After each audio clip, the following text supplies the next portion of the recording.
The Crescent Moon Club, in association with Cyclops Entertainment, in conjunction with MP Productions and ABT presents Omnibus Unlimited, a provocative roundtable discussion concerning interesting topics. Hello everyone, I'm Laurence, Nobile, independent researcher and host of Omnibus Unlimited. With us tonight to discuss some interesting topics is Dan Murray. Dan Murray is also an independent researcher. Dan, it's good to have you on the show tonight. Thank you, Larry. Kicking off tonight's program, our own producer, John Horrigan, will begin with a short story. Thank you very much, Larry. Dan, how are you? The story's called Deros. In 1943, Raymond Palmer, the editor of the science fiction magazine Amazing Stories, received a long letter from a Pennsylvania welder named Richard S. Shaver. Shaver claimed that he had discovered the key that would unlock the secret ancient language of the lost continent of Lemuria. Palmer was intrigued and asked for more details and was rewarded with a bulky manuscript entitled Warning to Future Man. Thus began what some have called the Great Shaver Mystery and others labeled the Great Shaver Hoax. In a long series of stories written by Shaver and heavily edited and rewritten by Palmer, the hidden history of Earth's past was spun out in a melodramatic fashion. According to Shaver, the Earth had once been inhabited by two godlike races, the Titans and the Atlans, who built enormous civilizations. A change in the sun's radiation forced the super beings to retreat underground to protect themselves from the harmful ultraviolet rays. But even that solution was only temporary, and the Titans and Atlans were forced to abandon Earth, leaving the planet in possession of the inferior human race. Some humans found their way into underground caverns of the super races and began meddling with the marvelous machinery that they had left behind. The results were disastrous, for the radiation from the machines affected these people, turning them into what Shaver called detrimental robots, or Deros. The evil Deros came to control the machinery and used it to cause accidents, disappearances, and all sorts of other unpleasant things on the surface of Earth. Almost all evil could be attributed to the actions of the Deros. Shaver's stories turned out to be enormously popular and boosted the circulation of Amazing Stories. Moreover, a lot of people began writing to Amazing Stories, saying that they agreed with Shaver's theories, that they too had seen the underground caverns and had been subjected to the evil rays of the Deros. Whether Palmer himself readily believed in Shaver's Deros is difficult to determine, but after being editorially non-committal for many months, he openly began to support the truth of the mystery. Shaver almost certainly believed a good deal of what he was writing. He finally got into a dispute with Palmer, complaining that the editor had given his scientific research an occult slant with the rewriting. Up until his death in 1975, Shaver continued to try to illuminate Earth's hidden history by translation of what he called the rock books, the records of the ancients written on rocks and stones all over the world but scattered and nearly obliterated by the biblical flood. For several years, the Shaver mystery was big news in the science fiction world and had begun to attract considerable attention beyond. The Deros had become the modern equivalent of demons, but science fiction fans turned against Shaver, labeling his mystery a hoax, and Palmer was attracted by the newer mysteries of flying saucers. Though Shaver labored on, he was taken seriously by fewer and fewer, and the Deros, which once seemed destined to become a permanent part of American folklore, were totally forgotten. Very interesting story, John. Let's begin with that. The Deros. It sounds to me like that these are individuals who are controlled in some form or some way. And the other thing that I think is interesting about the story is these rock books. John, why don't you, now that you've read the story, perhaps you could, go into some analysis on what you think the story is about. Sure, and joining us also now is a psychic healing specialist. Tom Murray has joined us. Well, it seems to me that this type of druid, some sort of primitive icon worshiper. And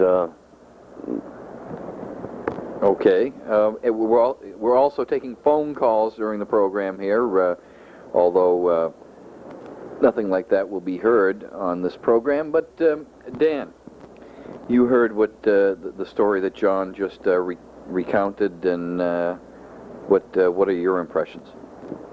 Well, he asked me to pick a story out of a book, and I picked that particular one for couple of reasons. Number one, not because I believe in the Deros stories, but it brought up a couple of good points. One was the two super races, Titans and Atlans.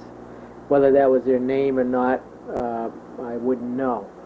The other thing it brings up is large civilizations before the known flood. And all evidence throughout the world points to a worldwide flood. That's both physical and written. The factor that I am interested in is, as I said, the civilizations existing, very large and very powerful before known biblical times, which I have strongly believed in for quite a long time.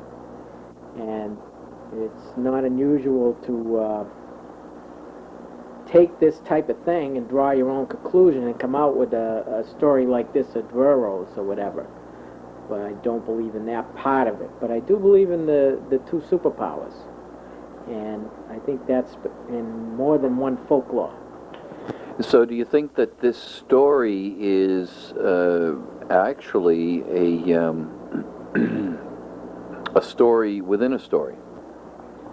I think that this man Schaefer, who I really haven't read too much up on, was on the right track and drew too many conclusions. Number one, there does need to be massive studies done, different rock formations and writings that are older than written history, and some we haven't translated yet. The other thing is evidence of civilizations from before. I think we can go right up to the recent Iraq War and realize that the reason why we did not bomb certain areas of Iraq, and why we were so careful with our bombings was not because we cared about the civilians over there. It was because there are ancient artifacts there, such as a 1,500-year-old battery that still puts off power in some of the museums that we did not want to see destroyed. And this would bring into a whole discussion with Tom Murray, our psychic healer and medical technician, who has just entered our main studio, and of course with John Horrigan, who has a unique insight into the military mind and as to what targets are targeted and what targets are avoided. Tom, did you want to say something about that? Hi, good evening, Larry. Good evening, John. Good evening, Dan, and to listeners out there. My name's Tom Murray. I'm a psychic healer. I work in the medical profession. I've been a lab technician, combat medic. I work right now in the field of physical therapy, and I've done a lot of massage. But I also belong to a large group of people who have a lot of psychic power, psychic energy, some people who can see visions, other people who can tell the past, present, and future. As Dan mentioned, and as these gentlemen are talking about, bringing about the, say, prehistorical or pre-recorded civilizations, it's always puzzled people how the civilization in Egypt could spring up without going through the Bronze Age. How could they jump from the Stone Age to the Iron Age without going through the Bronze Age? According to psychics such as Edgar Cayce, Ruth Montgomery, and several other psychics, it is believed that they got a lot of their inspiration and a lot of their scientific knowledge and construction skills from the culture of Atlantis, which sank about 50,000 years ago. To some people this is a myth, and yet Atlantis is written about by ancient historians such as Plato. The belief in giants who walked the earth, possibly in another era, is mentioned by these writers also, as Dan mentioned, Titans and so forth. It wasn't too long ago, in fact, up until the 50s and 60s, that I remember going to school and being told that the city of Troy and the battle for the city of Troy was a myth, that it never existed. However, there was a German industrialist, I can't recall his name at the moment, who owned a steel factory, and he went and looking at ancient maps and looking at ancient legends, he was able to figure out probably where the city of Troy would be. With trained archaeologists, he and those archaeologists found what was theoretically a non-existent city. So this is an example of what we read in what are so-called myths, things that we think don't exist and yet are historically found. Even more recently, in South America have been found what they believe are the remains of campfires of the American Indians going back to 50,000 years ago. According to the prevalent current archaeological wisdom, there weren't any Indians in the area until about 13,000 years ago. The accepted, established belief, but it isn't accepted by all archaeologists and anthropologists, is that the Indians are really a spin-off of the Asian race, that they crossed the Bering Straits in the later stages of the Ice Age and traveled from Oregon down to California through Central America and South America. Well, that was 12 or 13,000 years ago. So how could they be 30,000 to 50,000 years further south before they even got that way? It's my belief that the American Indian is a separate race from the Asian race, just like the Irish race is separate from the African race, and the Irish race or Celtic race is separate from the European race. That there are 5 major races on the earth, and that these Indians were here for quite a long time before the Ice Ages ever melted.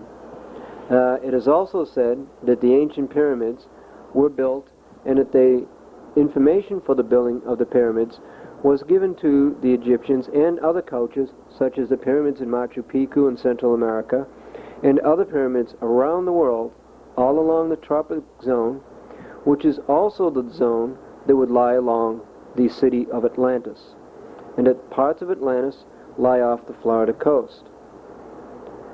The pyramid is actually what I believe to be what the Christians would call the first cross, because the pyramid has a chamber in it in which is called the King's Chamber. And in the King's Chamber was just an empty box, a casket-like box.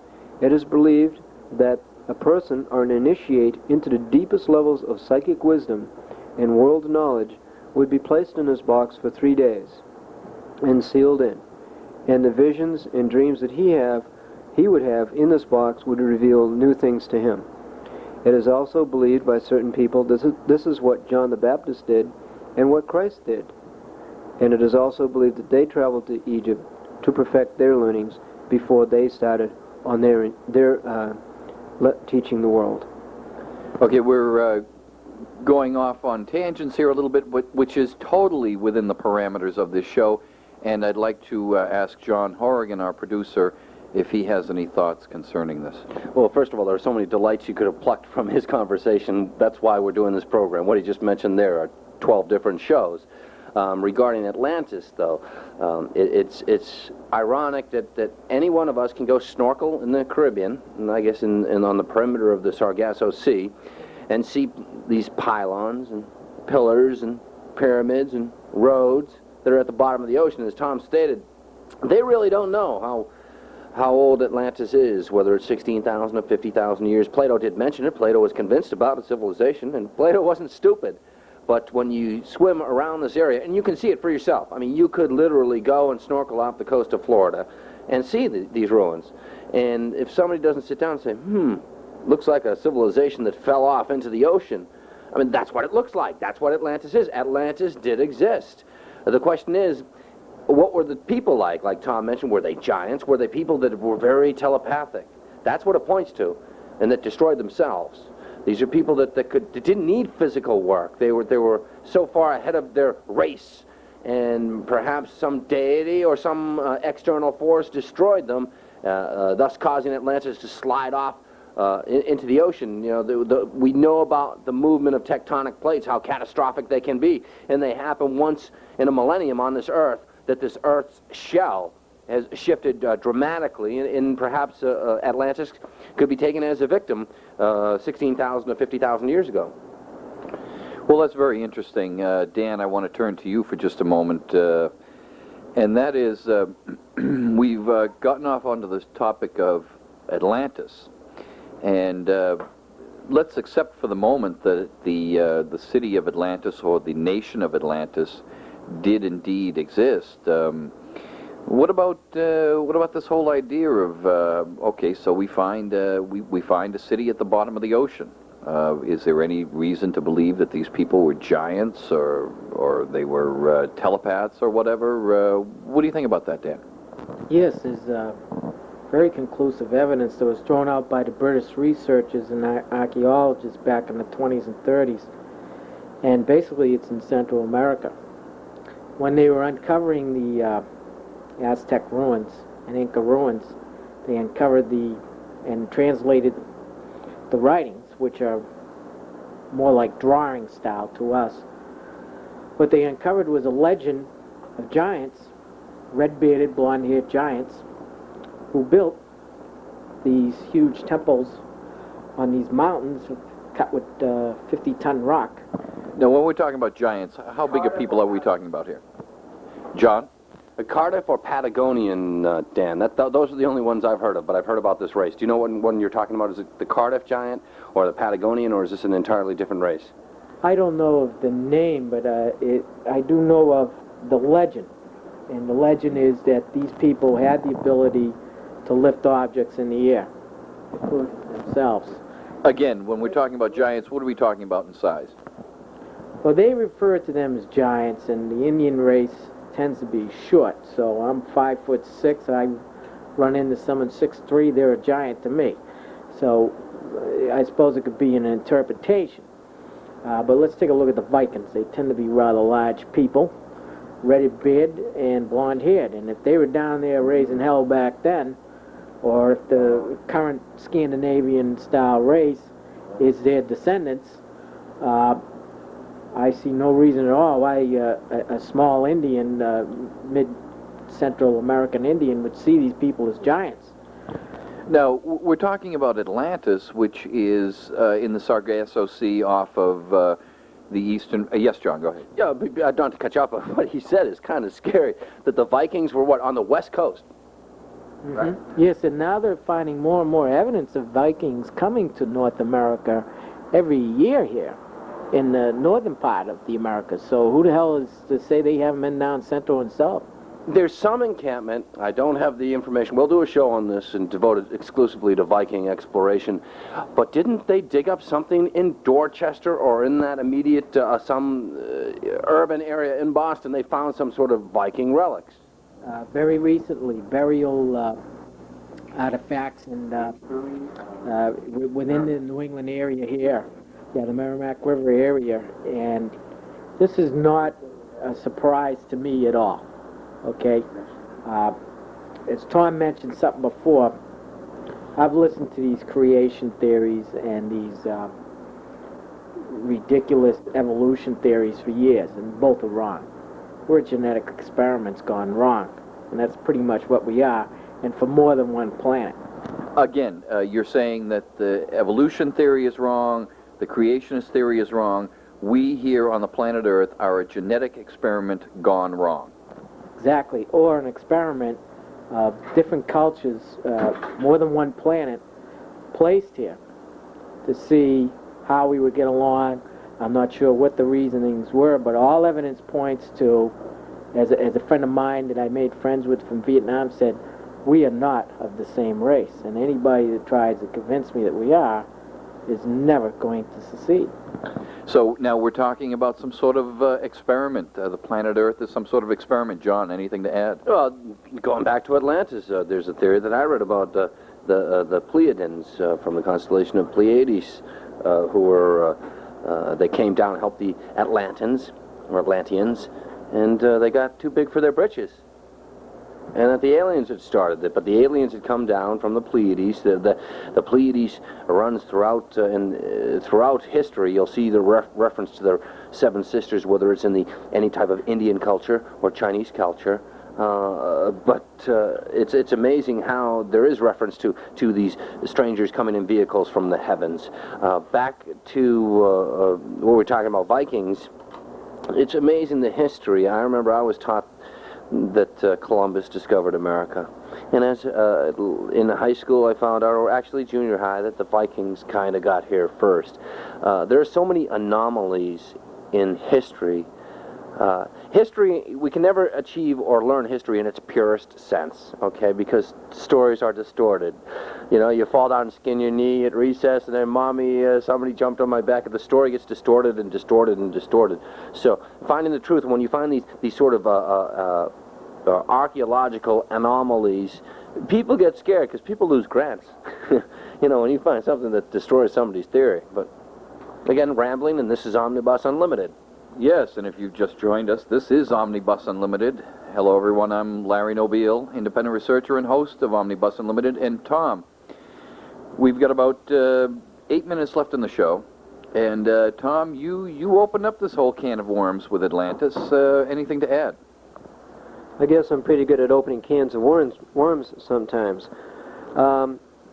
There theoretically were two lands. Sometimes they go by different names. One was Atlantis, and the other one was Lemuria, sometimes also called Og, O-G, which is what I think that the fellow that wrote The Wizard of Oz got his inspiration for the title of the name of the novel, in which people travel to a distant land. It's believed that the land of Og, or Lemuria, was actually an older civilization on the Pacific coast, or off the Pacific coast of what today would be California, and was a highly spiritual, highly civilized culture, and tended more to the cerebral and spiritual, as I mentioned, where Atlantis developed a little bit later, but over a long period of time, and Atlantis developed a very high level of scientific and mind control techniques. It's believed that by psychics, by researchers, and by people who read back into ancient literary texts and try to find the information that built the information, that the people of Atlantis, through building a large crystal with facets, were able to harness the power of the sun. They used solar energy.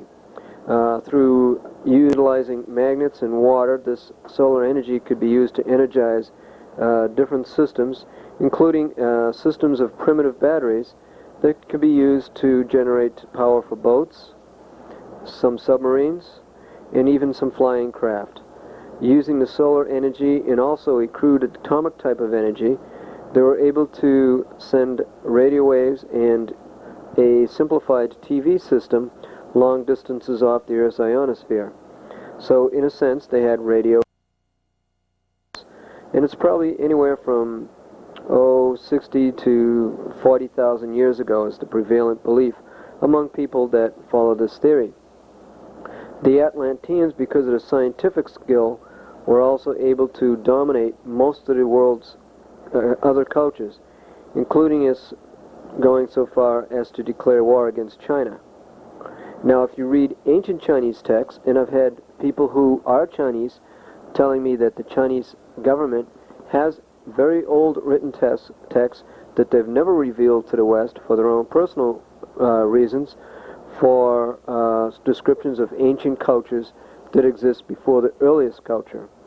We have to remember that in the 19th century, the Encyclopedia Britannica, which is one of the world's authorities, stated that the Chinese were arrogant because they claimed their culture was almost 5,000 years old.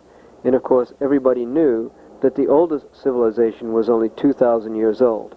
Now, less than 93 years later, we realize that yes, the Chinese were telling the truth, and that a lot of their so-called legends weren't legends, and that the recent discoveries in a place called Xi'an, which is in northern China, a little bit further north and west of Beijing, was the first imperial city in China. And yet it was believed less than 50 years ago by the West that this city did not exist. So even in recorded time, there are entire cities and powers that people insist didn't exist that we found. And as I mentioned with the Indians in Central America, we keep pushing back and pushing back the known time that man has walked the earth as a civilized, intelligent being. Probably the destruction for Atlantis was due to the misuse both of mind control and of the power of the solar generating system they had of the crystal. The crystal just plain got too hot, heated up the Earth's surfaces, and caused a lot of explosions and fissures in the Earth not too different from a volcanic eruption. It's also believed that Atlantis sank in 3 different periods of time, and that in preparing for this migration to get off a island nation that was slowly sinking into the sea, the Atlanteans planned ahead and carried much of their culture, knowledge, and philosophy to other cultures such as the American Indians and the people of India, and spread the mathematics and wisdom that they had there. It could be possible that these people are referred to as the people from another planet. We don't know. But there certainly seems to be certain cultural links all around the world, and even artistic links, in which artists study a subject and realize that a certain artistic pattern repeats itself in Central and South America that comes from Asia. So how would a South American, if he was never even in South America, know Asian art if he hadn't even been there yet? Well, that's very interesting, Tom. We've only got about 2 minutes left in the show, and I just wanted to, I think we should probably continue this discussion on our next program. But while we do have 2 minutes left, Dan, I just want to finish up with you by asking you, Tom's talked about radio and television thousands of years before we had it again, as it were, and you alluded to a 1,500-year-old battery which still works, and that's why the American military avoided bombing such areas. Can you give me a 1-minute synopsis, and then we'll continue this topic on our next show? I just want to say how I became interested in this subject. I don't know if that's Atlantis down there, but I had a friend of mine in the Air Force, Navy diver when I was in the Air Force, who couldn't tell me what he was doing, but I found some things out from him. Extensive time in the Bermuda Triangle, underwater, studying this for the U.S. government. So when the United States military is deeply involved in finding out the secrets of how they used their power and what their culture was about, I am into it. Okay, and we have officially 2 minutes left, so perhaps we can get our producer, John Horrigan, to give his synopsis. And again, John, we'll be talking about the city of Atlantis on our next show. Anything to add to what we've already discussed? Yeah, that not to believe everything you read, see, or hear just because TV said so, or just because some newspaper or some periodical said so, or somebody said so, it doesn't mean it's true. So I think we have to revise not only our history, but our science, and that makes me even more angry. Okay, well, that'll about do it for this episode of Omnibus Unlimited. We will continue this topic of Atlantis on our next program, and on our next program we will once again have Tom Murray, psychic healer and medical technician from the Columbia Medical Associates in Boston. We will also have Dan Murray, independent researcher from Berlin, Massachusetts, and of course our own producer of Omnibus Unlimited, John Horrigan, and of course myself, Laurence Nobile, independent researcher and host of Omnibus Unlimited. And thanks very much, Tom, for being here. Well, thank you, Larry. Good night. Thank you. And we'll see you next time on Omnibus Unlimited, a Crescent Moon Club production.